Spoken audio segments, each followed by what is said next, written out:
नालंदा विश्वविद्यालय कहाँ स्थित था? सबसे बड़े तक्षशिला के बाद नालंदा विश्वविद्यालय का नाम आता है। नालंदा विश्वविद्यालय के शिक्षक अपने ज्ञान और विद्या के लिए विश्व में प्रसिद्ध थे। सम्राट कुमार गुप्त प्रथम ने 450 ईस्वी में की थी नालंदा विश्वविद्यालय की स्थापना। नालंदा विश्वविद्यालय को किसने नष्ट करवाया? घटना के पीछे की जुड़ी कहानियाँ। नमस्कार, जय हिंद, जय भारत। मैं अखिलेश आपका मेरे YouTube channel know and go से जुड़ने पर हार्दिक स्वागत करता हूं। आज के इस वीडियो में आप देखेंगे नालंदा विश्वविद्यालय नष्ट कैसे हुआ से जुड़ी महत्वपूर्ण कहानियों के बारे में। आज भले ही शिक्षा के मामले में भारत दुनिया के कई देशों से पीछे हो, लेकिन एक समय था जब प्राचीन भारत में उच्च शिक्षा का सबसे महत्वपूर्ण और प्रसिद्ध केंद्र बिहार के नालंदा में हुआ करता था। अत्यंत सुनियोजित ढंग से और विस्तृत क्षेत्र में बना हुआ नालंदा विश्वविद्यालय प्राचीन दुनिया का संभवतः पहला विश्वविद्यालय था जहां न सिर्फ देश बल्कि विदेशों से भी छात्र पढ़ने आते थे। 450 से 470 ईस्वी में इस विश्वविद्यालय की स्थापना गुप्त शासक कुमार गुप्त प्रथम ने की थी।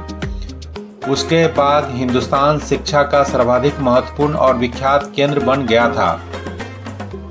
बौद्ध काल में 8वीं शताब्दी से 12वीं शताब्दी तक इस विश्वविद्यालय को अंतर्राष्ट्रीय ख्याति मिल चुकी थी और दुनिया के कई देशों से छात्र यहाँ पढ़ने आते थे। भारत में उन दिनों यह दुनिया का पहला आवासीय विश्वविद्यालय में से एक हुआ करता था, जिसे हम नालंदा यूनिवर्सिटी के नाम से जानते हैं। इसका पूरा परिसर एक विशाल दीवार से घिरा हुआ था, जिसमें प्रवेश के लिए एक मुख्य द्वार था।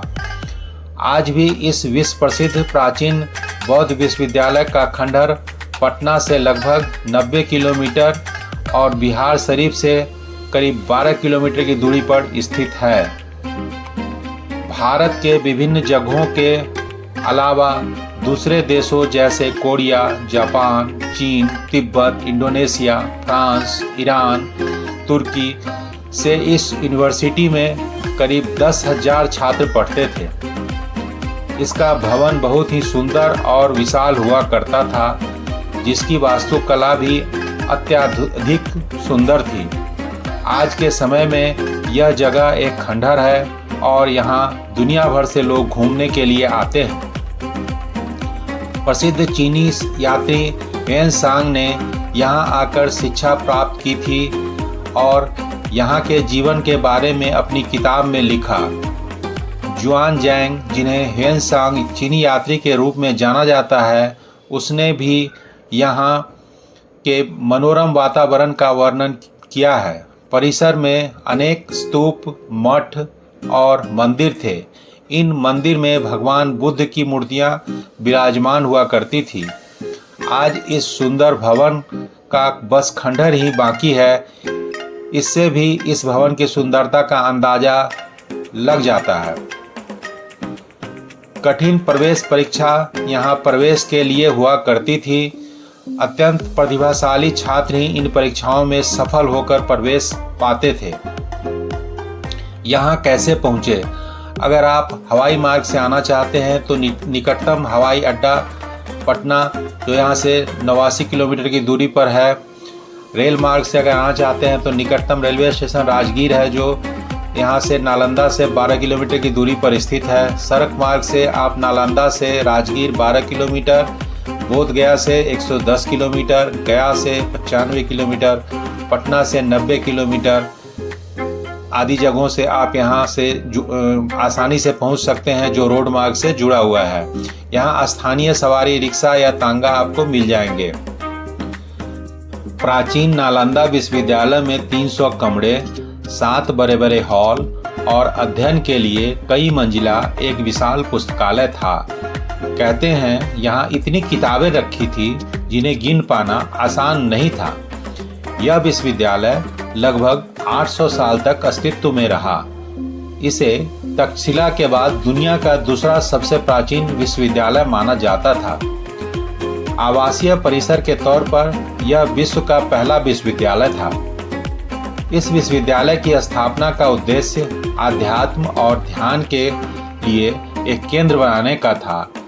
कहा जाता है कि गौतम बुद्ध ने कई बार नालंदा की यात्रा की और यहाँ रुककर ध्यान भी लगाया था। एक समय में इस विश्वविद्यालय में 2700 से ज़्यादा अध्यापक उन्हें शिक्षा देते थे और 10,000 से ज़्यादा विद्यार्थी शिक्षा ग्रहण करते थे। यहाँ विद्यार्थियों का चयन मेरिट के आधार पर होता था। साथ ही छात्रों को शिक्षा, रहना और खाना पूरी तरह से निःशुल्क होता था।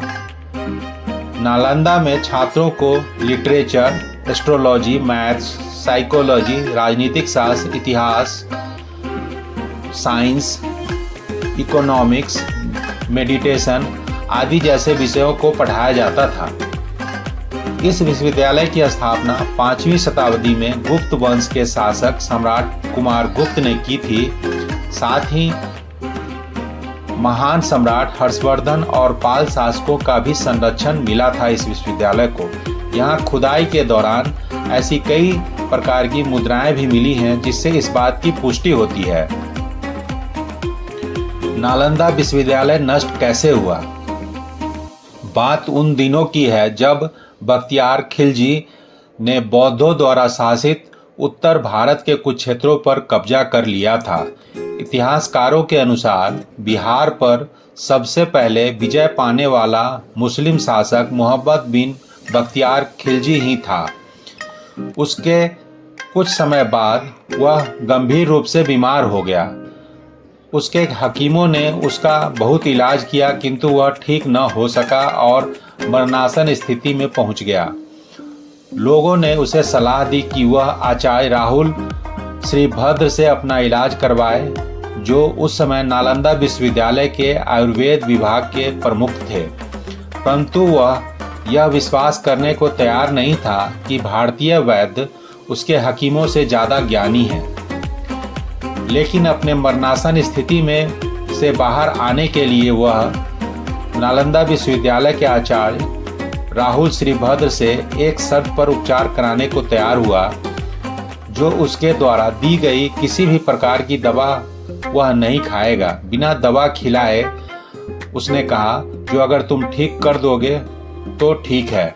आचार्य ने उसकी यह शर्त स्वीकार कर ली। कुछ समय बाद आचार्य खिलजी के पास इस्लामिक ग्रंथ कुरान लेकर पहुंचे और कहा, आप पृष्ठ संख्या इतने से इतने तक प्रतिदिन पढ़िए। नियमित इसे पढ़ने से आप ठीक हो जाएंगे। कुरान पढ़ने की बात सुनकर खिलजी प्रसन्न हो गया और कुरान पढ़ना स्वीकार कर पढ़ने लगा। कुछ समय तक कुरान को पढ़ने पर वह स्वस्थ हो गया। ऐसा कहा जाता है कि जब वह स्वस्थ हुआ तब उसका स्वस्थ होना भारतीय विद्वान आचार्य श्रीभद्र के ज्ञान और आयुर्वेद का अनुभव कुछ इस प्रकार कराया कि कुरान के पन्नों पर दवा का एक लेप लगा दिया, जो सामान्य दृष्टि से नहीं देखा जा सकता था। जब उसके द्वारा कुरान को पढ़ा जाता था तब वह कुरान के पेज को थूक के माध्यम से आगे पीछे पलटा करता था, जिससे कुरान के पन्नों पर लगी दवा का असर उस पर होने लगा, जिसके बाद वह स्वस्थ हो गया। बाद में भारतीय चिकित्सकीय ज्ञान और आयुर्वेद के खिलाफ उसके मन में द्वेष की भावना उत्पन्न होने लगी कि भारतीय विद्वान और शिक्षक को उसके हकीमों से ज़्यादा ज्ञान है। द्वेष के चलते उसने देश से ज्ञान, धर्म, बौद्ध धर्म और आयुर्वेद की जड़ें को नष्ट करने का फैसला किया। इतिहासकारों के अनुसार तुर्क का इस्लामी आक्रांता बख्तियार खिलजी ने इस विश्वविद्यालय पर आक्रमण कर इसे नेस्तनाबूद कर दिया। कहा जाता है कि ज्ञान का दुश्मन बख्तियार खिलजी ने आक्रमण कर विश्वविद्यालय और पुस्तकालय में आग लगवा दिया, जिससे पांडुलिपि और बौद्ध धर्म से संबंधित पुस्तक जल गई। ऐसा कहा जाता है कि नालंदा विश्वविद्यालय के पुस्तकालय में इतनी किताबें थीं कि वह महीनों तक जलती रही। बाद में तुर्क आक्रमणकारी खिलजी के आदेशानुसार नालंदा के हजारों धार्मिक विद्वानों और भिक्षुओं की भी हत्या कर दी गई थी। उसके बाद आज बस यहाँ पर इसके खंडहर बचे हैं, जिसे यूनेस्को के द्वारा विश्व धरोहर स्थल घोषित कर दिया गया है। आज भी यहाँ आने वालों को आध्यात्मिक शिक्षा के लिए भारत के गौरवशाली इतिहास, संस्कृति, वास्तुकला और पर्यटन की झलक देखने को मिलती है। यहाँ कहा जाता है कि इस विश्वविद्यालय पर 3 बार आक्रमण किए गए, जिसके बाद 2 बार इसे उस समय राज्य करने वाले आसपास के राजाओं ने बनवा दिया, पर जब तीसरी बार हमला हुआ तो अब तक का सबसे बड़ा विनाशकारी हमला था, जो इस पूरी धरोहर को ही नष्ट कर दिया। लेकिन उसकी इस नफरत के लिए इतिहास उसे कभी माफ नहीं किया। दोस्तों, आशा करता हूँ आपको नालंदा विश्वविद्यालय नष्ट कैसे हुआ से संबंधित रोचक जानकारियों पर आधारित ये वीडियो पसंद आई होगी। उम्मीद करते हैं कि मेरे द्वारा दी गई जानकारी आपको पसंद आई होगी। आपको ये जानकारी कैसी लगी, अपना बहुमूल्य कमेंट देना ना भूलें। वीडियो को लाइक करें, नीचे दिए गए बेल के बटन को दबा दें ताकि हमारा कोई भी नया वीडियो आए तो आपके पास नोटिफिकेशन पहुंचे और आप मेरे साथ फिर से नए वीडियो को देखने के लिए जुड़ सके। वीडियो को यहाँ तक देखने के लिए तब बहुत बहुत धन्यवाद।